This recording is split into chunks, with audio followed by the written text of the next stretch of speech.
j'ai le plaisir de recevoir l'un des auteurs français les plus lus à travers le monde. Il rencontre un succès fou à chacune parution de ses romans. Il s'appelle Bernard Minier. Il est là aujourd'hui pour répondre à mes questions. Bunker.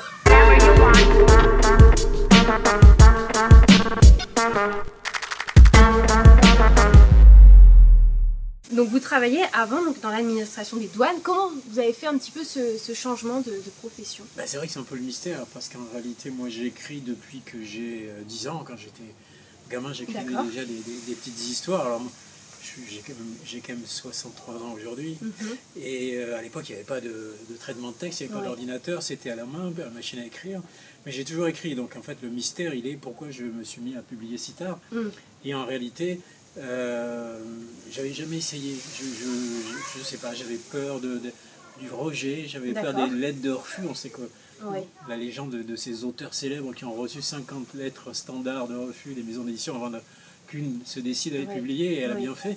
J'avais peur de tout ça, et puis je ne ressentais pas la nécessité finalement.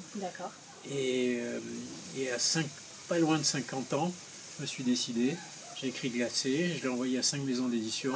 Sur les 5, il y en a 4 qui m'ont répondu, dont la première au bout de 3 semaines. Ah oui. Donc ça a été très rapide. Ça va très rapide, ah bah oui. Le succès est arrivé presque immédiatement. Et du coup, voilà, et du coup, je continue à écrire mes romans policiers avec mes personnages fétiches. Et c'est un bonheur immense, évidemment. Et comment ça se passe, l'écriture chez vous? Comment vous mettez dans une bulle, comment vous choisissez un petit peu Ah oui, je suis focus. Vous êtes vraiment focus. Moi j'écris, alors je connais plein d'écrivains, plein de confrères qui écrivent à l'hôtel, dans le train, dans l'avion. Moi non, je ne peux pas faire ça. Moi j'ai besoin d'être chez moi avec mes dictionnaires, mes repères, le silence, personne autour. C'est vrai, je m'enferme dans ma bulle et ça dure des mois en plus, parce que l'écriture d'un roman, c'est un marathon, c'est très long. Donc j'ai besoin de ça, j'ai besoin d'être dans ma tanière.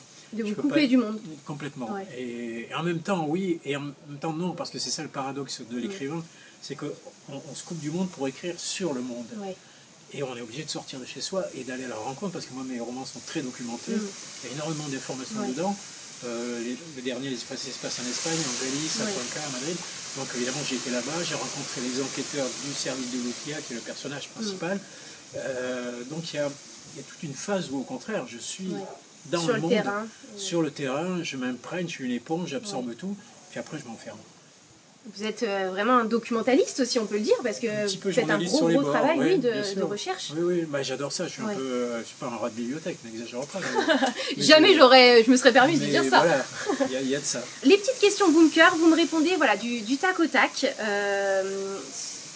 voilà, ce que vous voulez. Est-ce que vous avez un petit objet fétiche ou porte-bonheur?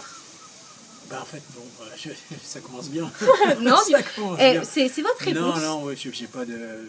Vous n'avez pas de petit gris-gris J'ai un rituel, qui n'est même pas un rituel, alors qui est une routine le matin, mais qui est tellement banal que je n'ose même pas en parler. Je prends mon petit déjeuner en relisant ce que j'ai écrit la veille. Et je corrige, je mets la machine en route comme ça. Après, je pense que j'ai pas un objet porte-bonheur ou un objet fétiche, mais j'en ai des milliers.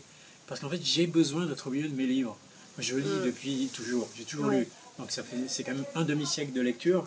C'est des milliers de livres de tous les genres. Il y a des romans, mais il y a des documents, il y a des essais, il y a de la poésie, il y a de tout. Et j'ai besoin de les avoir autour de moi. C'est comme une présence.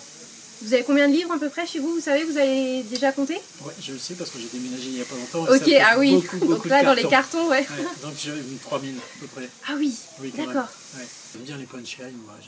Ok. Est-ce que vous en avez une là comme ça? Oui, parce qu'en fait, on est dans une période où on veut tout casser, on veut tout révolutionner, on veut renverser la table, on veut tout changer, et souvent à juste titre. Mais ça me fait passer toujours une sagesse populaire qui dit le premier crétin venu peut détruire une grange, mais il faut un charpentier pour la reconstruire. C'est-à-dire qu'en gros, c'est facile de détruire, c'est facile de casser, c'est facile de tout balayer, mais après derrière, il faut assurer, après derrière, il faut créer, il faut avancer, il faut reconstruire. Et moi, ce qui m'intéresse, c'est plutôt la création que la destruction, quelque part. Et effectivement, la création, c'est un métier, tous les métiers créatifs, tous les métiers artistiques, mais d'autres aussi, c'est un métier aussi où on s'expose au jugement des autres. Et ça aussi, c'est... Et il y a une phrase aussi que j'avais entendue d'ailleurs chez un youtubeur, je crois, que j'avais trouvé ça très rigolo, qui disait on peut être le meilleur du monde dans son domaine, que ce soit le sport, l'art, la science, on peut être Kobe Bryant, on peut être Leonardo DiCaprio, on remarque bien le petit accent anglais. Ou Shakespeare. Ouais. Il y aura toujours quelqu'un pour dire que ce que vous faites c'est nul. Et le pire c'est qu'il sera sincère. Je trouve ça rigolo. Et vous parliez de jugement, vous avez peur du regard des autres ou pas du tout? Pas du tout, non. Pas du tout. Non, de toute façon quand j'écris j'y pense même pas. Je suis pas en train de penser comment ça va être reçu, comment ça va être interprété, aux journalistes, aux lecteurs. Non, moi je suis très égoïste, j'écris pour moi. En fait je cuisine le plat que j'ai envie de manger. C'est-à-dire j'écris le livre quand j'aimerais lire. Non pas qu'il n'y ait pas de très bons livres sur les tables des libraires, tout à fait. bien sûr. Mais néanmoins, on n'est jamais mieux servi par soi-même. C'est vrai. C'est une autre punchline aussi. Celle-là, elle est assez banale quand même. C'est vrai. Je préférais les deux autres, oui. Il y en a eu une autre aussi qui dit, parce que je dis toujours aux gens qui me disent j'ai envie d'écrire, j'ai plein d'idées, j'allais m'écrivez. Et je leur dis, puis je lis beaucoup, je regarde des séries et je leur dis. Alors ça, je crois que je l'ai trouvé dans une série, c'était... c'est pas parce que les gens regardent des films de Bruce Lee que ça fait d'eux des champions de karaté. Voilà, donc c'est vrai aussi. Il y a une manière de manière en champion, c'est de pratiquer.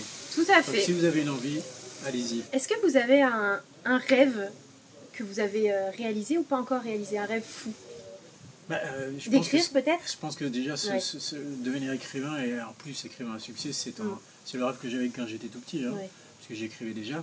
Et c'était un rêve complètement démesuré, parce que combien de gens arrivent à percer. Alors déjà, il faut arriver à être publié, parce qu'ils reçoivent des milliers de manuscrits tous les ans.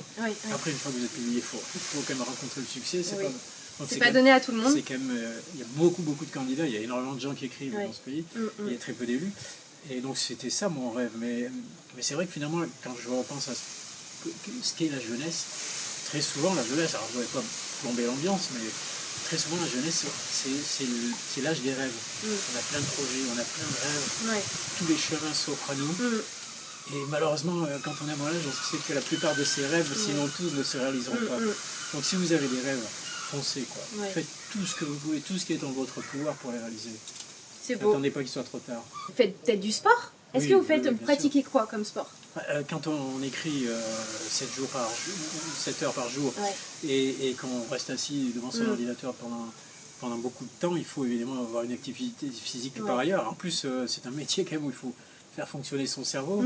Et plus on fait de l'exercice physique, plus c'est bon aussi pour le cerveau. C'est ça que vous voyez que c'est bon pour le corps, c'est bon pour l'esprit aussi le sport. Et donc j'ai un tapis de course, je fais un peu de running. J'ai un parc juste à côté de chez moi, je pourrais aller le faire. Ah oui, oui. Mais vous restez dans votre bulle. Oui, c'est ça, je reste enfermé dans ma bulle, c'est ça. Et puis je fais pas mal d'haltères, de pompes, de ce qu'on appelle calisthénie, vous voyez ce que c'est? Calisthénie, non, je ne suis pas calée sur ça. La calisthénie, c'est tous les exercices physiques, sportifs, au poids du corps. C'est-à-dire les pompes, les tractions, tout ce qui utilise le poids de son propre corps, ça s'appelle la calisthénie, donc je fais pas mal de calisthénie. Il y a un avantage considérable, c'est qu'on n'a quasiment pas besoin de matériel. Oui. Puis ça se fait à la maison, du coup. En plus. Voilà. Si je vous demandais de revivre un seul moment dans votre vie, vous choisiriez lequel? Ça, c'est une question difficile. Je sais. Surtout quand on arrive à mon âge où il y en a quand même des moments. Il y a eu des belles expériences, ça c'est sûr. Oui, la liste est assez longue. Je pense que le jour où j'ai signé mon premier contrat d'édition, c'est quand même un bon moment. Complètement. Ça a changé ma vie.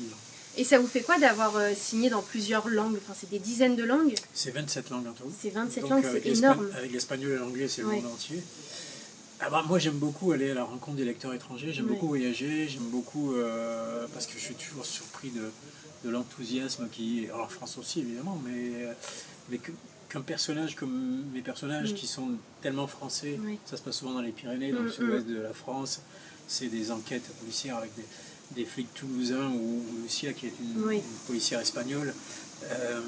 C'est tellement européen, c'est tellement que quand je vois que je suis lu en Corée, au Japon ou en Afrique du Sud et que les lecteurs arrivent à s'identifier, ça c'est formidable.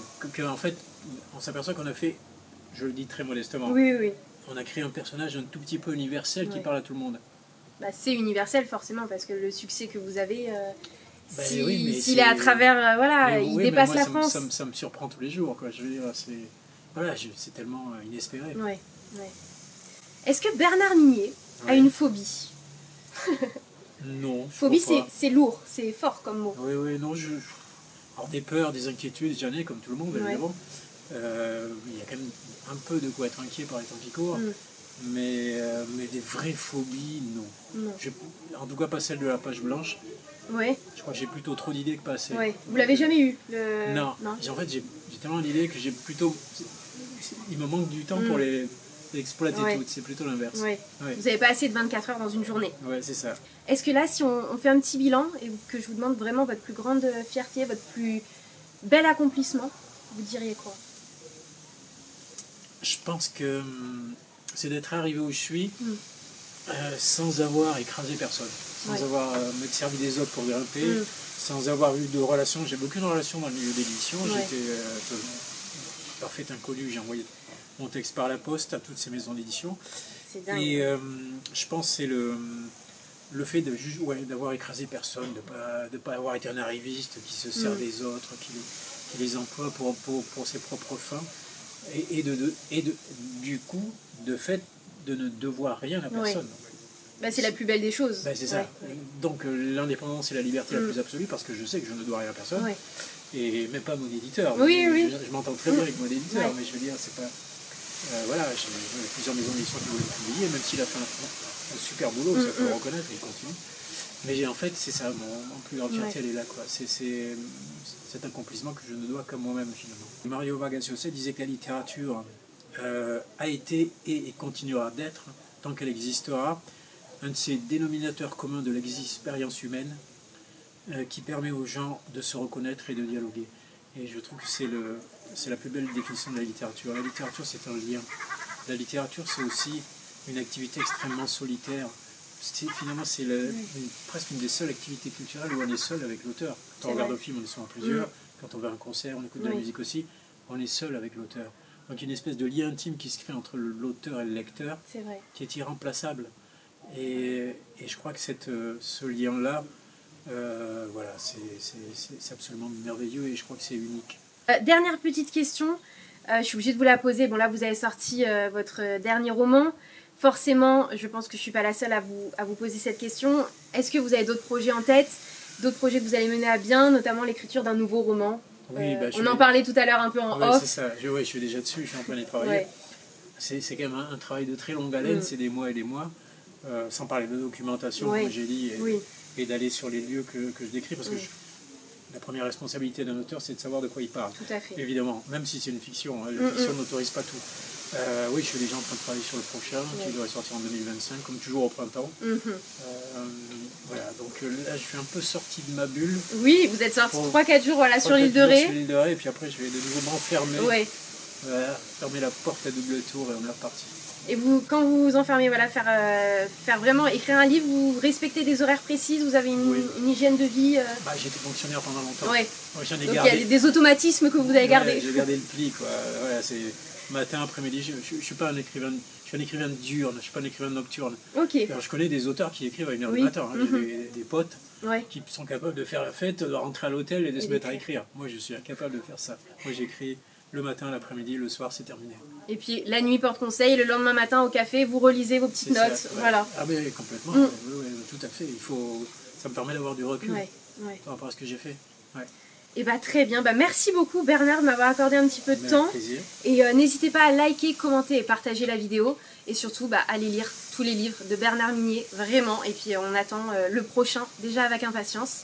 Et puis voilà, on était ici sur l'île de Ré, c'était vraiment chouette. Merci pour votre confiance.